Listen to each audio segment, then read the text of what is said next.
How to cancel Super Duolingo account. The very first thing you want to do is to head over to your Super Duolingo.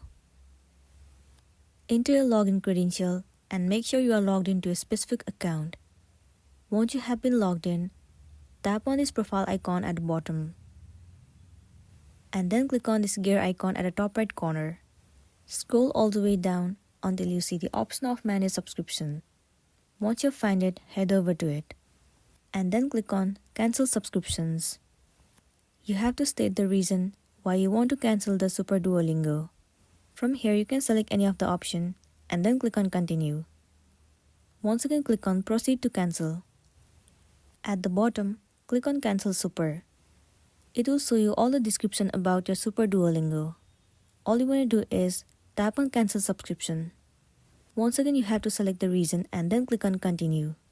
After that, Super Duolingo will be cancelled successfully and you'll be good to go. So that's all for today, and this is simply how you can cancel Super Duolingo.